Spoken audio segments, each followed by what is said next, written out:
Ken talaga. Ken Steven. So, ano na lang, syempre, hindi may iwasan na kapangalan mo nga siya, di ba? So, ano na lang siguro yung masasabi mo edge mo as a local singer na Ken din?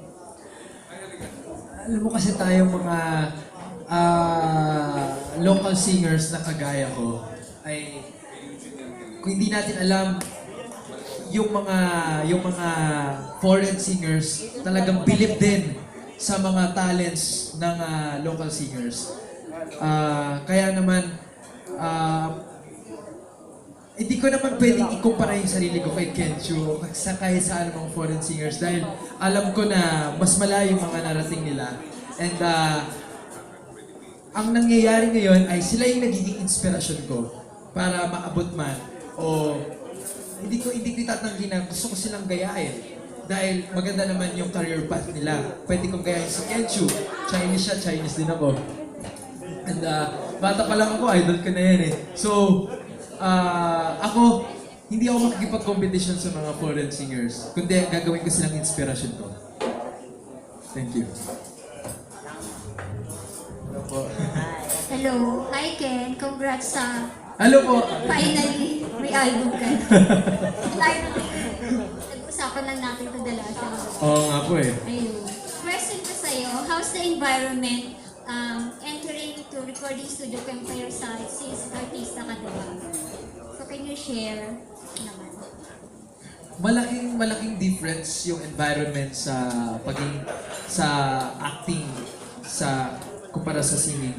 Kasi dito sa industriya ng actually nasa isang industriya lang naman pero iba lang ng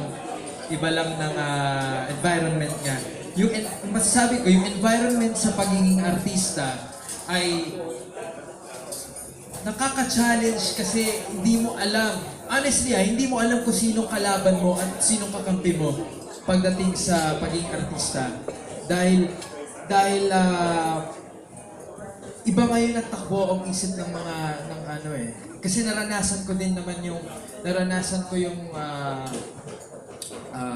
hindi naman sa mabuli pero naranasan ko yung nung nag-umpisa ako.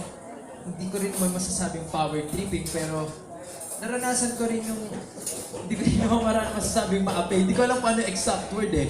Naranasan ko yung hirap din o nag-struggle din ako o na-culture shock din ako dito sa showbiz industry. And mas masasabi kong mas madaling kumilos pagdating sa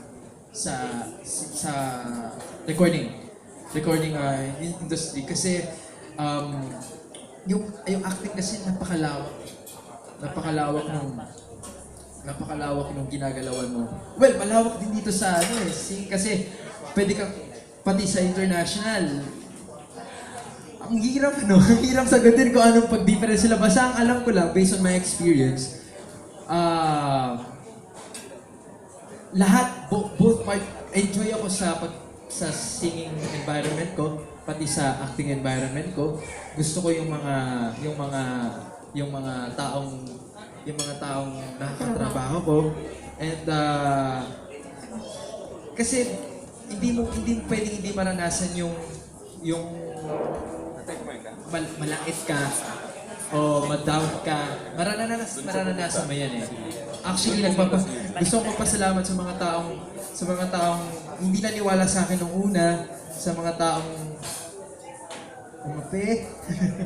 sa mga taong kasi sila yung na-challenge ako sa kanila na para mas pabutihan ko pa dito sa ginagawa kong craft. And nung una nakakapanghina ng loob yung mga issue na binabato sa'yo. Pero alam mo naman sa sarili mo kung ano yung totoo. So, bakit hindi mo i-take yung mga bad issues na yun into a positive one? Kasi kung seryosohin mo masyado yung mga issues, madadown ka, madedepress ka, and walang mangyayari sa'yo.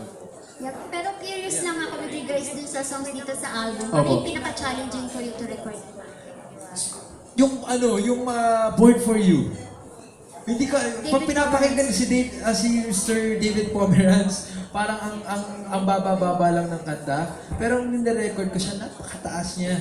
Ang hirap niyang kantahin. Pero sa tulong ng Police Records, nagawa ko naman po yun.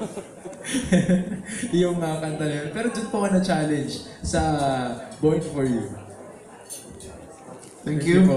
Ito yung paborito natin today eh. Bakit kaya? Hindi kasi marami kami ni Ken na pinagsamahan kaya Chosan. Hindi, Ken, ito bang ginawa mo ba itong dedication dito sa album mo? Close pa kayo ni Bea? Kasi nabanggit mo siya yata dito eh. Close naman po kami hanggang ngayon eh. Bea Alonso? Binene. Bea Alonso. Ano naman sa'yo? Bea Binene. Actually, close naman po kami ni Bea. Hanggang ngayon, wala naman ang problema sa amin.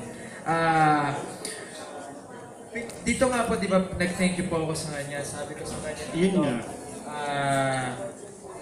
to my friend Bea Binene and to her mom, Tita Karina, thank you for introducing me to Polly's Records. And it has been a good way for my talent in singing to have been heard. Totoo naman po yun. Sila yung nagpakilala sa akin sa Polly's Records. And malaki yung pasasalamat ko kay Bea dahil tinulungan niya ako para mapunta ako dito sa recording industry. Ngayon, Nag-duet kayo dati. nag-duet po kami ni Bea Binene and Yan pala. last time nga nag-guest si Bea sa Master Showman. Nag-usap-usap kami, magkakausap kami ni Bea, ako at si Jake. Nagtatawanan kami, walang problema. Masaya lang kami lahat. Okay, at least tapos na. Tapos na. Tapos na yung dating pinagdaanan yung tatlo. Tapos Pero sana nandito si Bea para naman ipakita niya yung support niya sa'yo. Kasi nung time na nag-album launch naman siya, di ba? Sinuportahan mo naman siya. Opo. Baka po nasa taping kasi siya. Pwedeng tawagan daw natin ngayon para makapag-congratulate. Dalawa ko lang. Sorry Ken. Sino bang gusto magtanong? From our best friends. Acknowledge natin ang president po ng Poly East, si Sir Ramon. Thank you po. Sir Ramon. Sir Ramon. Chuwain. Chuwain. Chuwain. Hi, Hello sir. po. You wanna say something, sir? Thank you so much. Yeah, Ken, congratulations ha. Finally, na buo na yung album mo. Thank you so much. So, with the support ng Unisilver time. Unisilver at saka sa GMA, especially kay Kuya Germs, you know, we will do our best na maging big hit ang album mo. Salamat po. Thank you, sir. Thank you sa mga dumadating. Thank you po. Sir Ramon, salamat po sa mga taga-ABS-CBN din. Maraming salamat. I believe they're here. At syempre may question pa po from our friends sa press po. GMA artist. Lagi naman nakakasama si Ken. Meron pa po? Thank you po. Questions po?